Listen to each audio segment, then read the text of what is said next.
श्रीमद् भगवद गीता के तीसरे अध्याय का महात्म्य।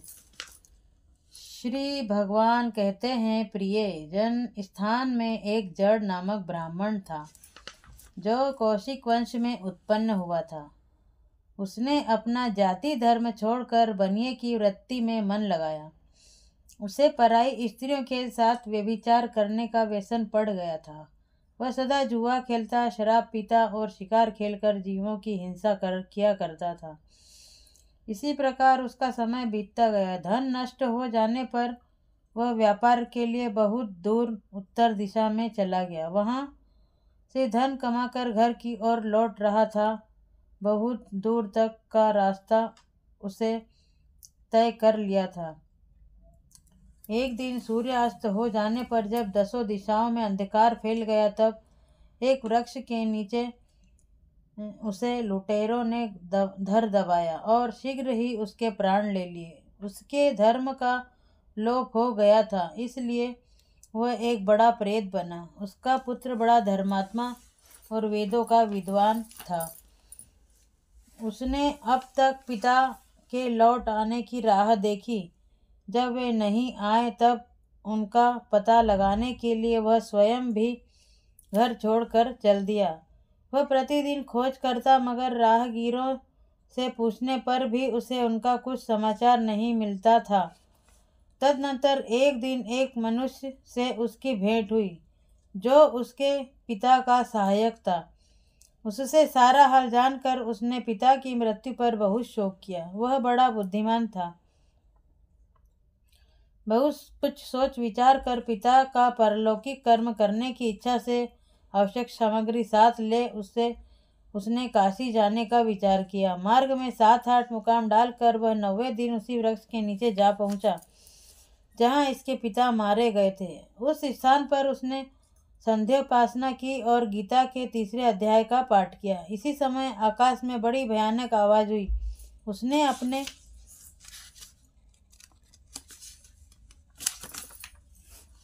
पिता को भयंकर आकार में देखा। फिर तुरंत ही अपने सामने आकाश में उसे एक सुंदर विमान दिखाई दिया जो महान तेज से व्याप्त था। उसमें अनेक क्षुद्र घंटिकाएं लगी थी। उसके तेज से समस्त दिशाएं अलौकिक हो रही थी। यह दृश्य देखकर उसके चित्त की व्याग्रता दूर हो गई। उसने विमान पर अपने पिता को दिव्य रूप धारण किए हुए विराजमान देखा। उनके शरीर पर पीतांबर शोभा पा रहा था और मुनिजन उनकी स्तुति कर रहे थे। उन्हें देखते ही पुत्र ने प्रणाम किया। तब पिता ने भी उसे आशीर्वाद दिया। तत्पश्चात उसके पिता से यह सारा वृत्तांत पूछा। उसके उत्तर में पिता ने सब बातें बताकर कहना आरंभ किया, बेटा, देववश मेरे निकट गीता के तृतीय अध्याय का पाठ करके तुमने इस शरीर के द्वारा किए हुए दुस्त्यज कर्म बंधन से मुझे छुड़ा दिया। अतः अब घर लौट जाओ, क्योंकि जिसके लिए तुम काशी जा रहे थे वह प्रयोजन इस समय तृतीय अध्याय के पाठ से ही सिद्ध हो गया है। पिता के यों कहने पर पुत्र ने पूछा, तात, मेरे हित का उपदेश दीजिए तथा और कोई कार्य जो मेरे लिए करने योग्य हो बताइए। तब पिता ने उससे कहा, अनघ, तुम्हें यही कार्य फिर करना है। मैंने जो कर्म किया है वही मेरे भाई ने भी किया है। इससे वे घोर नरक में पड़े हैं। उनका भी तुम्हें उद्धार करना चाहिए तथा मेरे कुल के और भी जितने लोग नरक में पड़े हैं उन सब का भी तुम्हारे द्वारा उद्धार हो जाना चाहिए। यही मेरा मनोरथ है। बेटा, जिस साधन के द्वारा तुमने मुझे संकट से छुड़ाया है उसी का अनुष्ठान औरों के लिए भी करना उचित है। उसका अनुष्ठान करके उससे होने वाला पुण्य उन नार की जीवों को संकल्प करके दे दो। इससे वे समस्त पूर्वज मेरी ही तरह यातना से मुक्त हो स्वल्प काल में ही श्री विष्णु के परम पद को प्राप्त हो जाएंगे। पिता के यह संदेश सुनकर पुत्र ने कहा, तात, यदि ऐसी बात है तो आपकी भी ऐसी ही रुचि है तो मैं समस्त नार की जीवों का नरक से उद्धार कर दूंगा। यह सुनकर उसके पिता बोले, बेटा, एवं अस्तु, तुम्हारा कल्याण हो, मेरा अत्यंत प्रिय कार्य संपन्न हो गया। इस प्रकार पुत्र को आश्वासन देकर उसके पिता भगवान विष्णु के परम धाम को चले गए।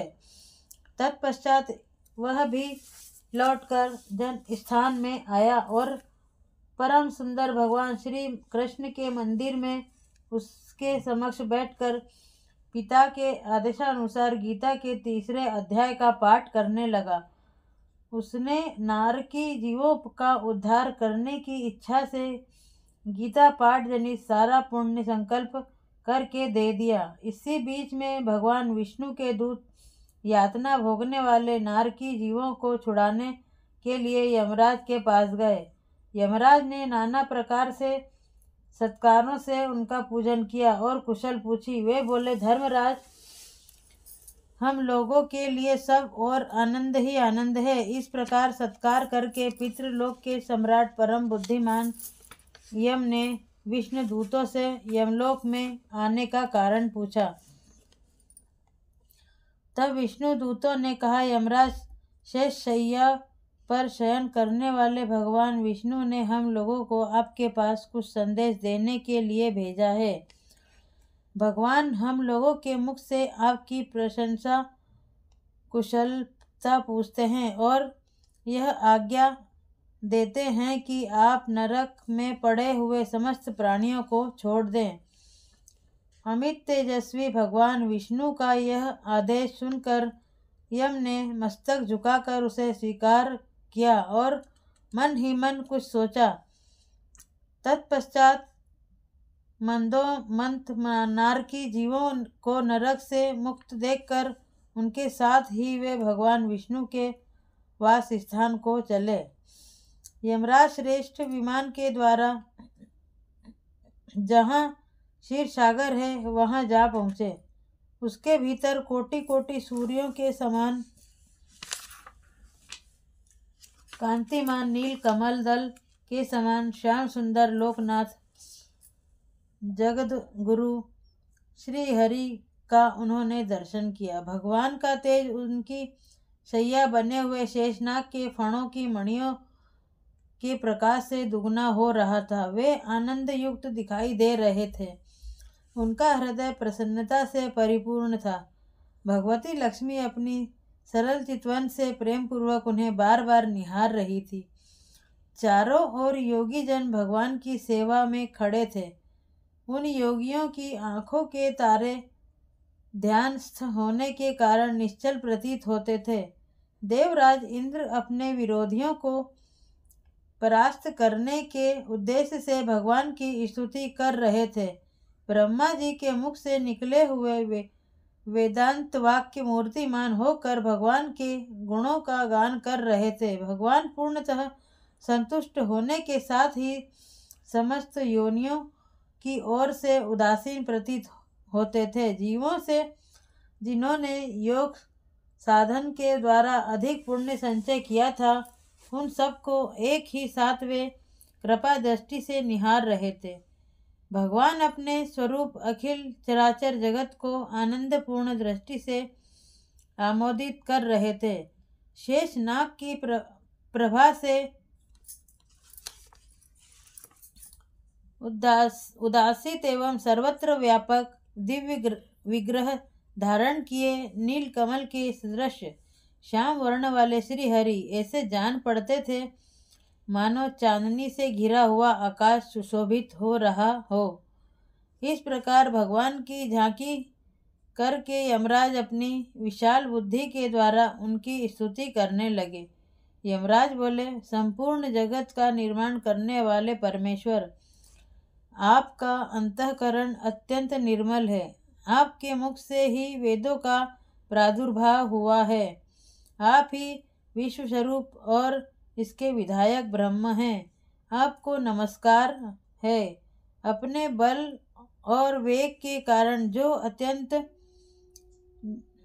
दुर्धर्ष प्रतीत होते हैं, ऐसे दानवेंद्रों का अभिमान चूर्ण करने वाले भगवान विष्णु को नमस्कार है। पालन के समय सत्वमय शरीर धारण करने वाले विश्व के आधारभूत सर्वव्यापी श्री हरि को नमस्कार है। समस्त देहधारियों की पातक राशि को दूर करने वाले परमात्मा को प्रणाम है। जिनके लाटवर्ती नेत्र के तनिक सा खुले पर भी आग की लपटें निकलने लगती है, उन रुद्र रूपधारी आप परमेश्वर को नमस्कार है। आप संपूर्ण विश्व के गुरु, आत्मा और महेश्वर हैं, अतः समस्त वैष्णव जनों को संकट से मुक्त करके उन पर अनुग्रह करते हैं। आप माया से विस्तार को प्राप्त हुए, अखिल विश्व में व्याप्त होकर भी कभी माया अथवा उससे उत्पन्न होने वाले गुणों से मोहित नहीं होते। माया तथा माया जनित गुणों के बीच में स्थित होने पर भी आप पर उनमें से किसी का प्रभाव नहीं पड़ता। आपकी महिमा का अंत नहीं है, क्योंकि आप असीम हैं। फिर आप वाणी के विषय कैसे हो सकते हैं? अतः मेरा मौन रहना ही उचित है। इस प्रकार स्तुति करके यमराज ने हाथ जोड़कर कहा, जगद्गुरो, आपके आदेश से इन जीवों को गुण रहित होने पर भी मैंने छोड़ दिया है। अब मेरे योग्य और जो कार्य हो उसे बताइए। उनके यूँ कहने पर भगवान मधुसूदन मेघ के समान गंभीर वाणी द्वारा मानो अमृत रस से सींचते हुए बोले, धर्मराज, तुम सबके प्रति समान भाव रखते हुए लोगों का पाप से उद्धार कर रहे हो। तुम पर देहधारियों का भार रखकर मैं निश्चिंत हूँ, अतः तुम अपना काम करो और अपने लोक को लौट जाओ। यूँ कहकर भगवान अंतर्ध्यान हो गए। यमराज भी अपनी पुरी को लौट आए। तब वह ब्राह्मण अपनी जाति के और समस्त नार की जीवों के का नरक से उद्धार करके स्वयं भी श्रेष्ठ विमान द्वारा श्री विष्णु धाम को चला गया। श्रीमद् भागवत गीता महात्म्य समाप्त।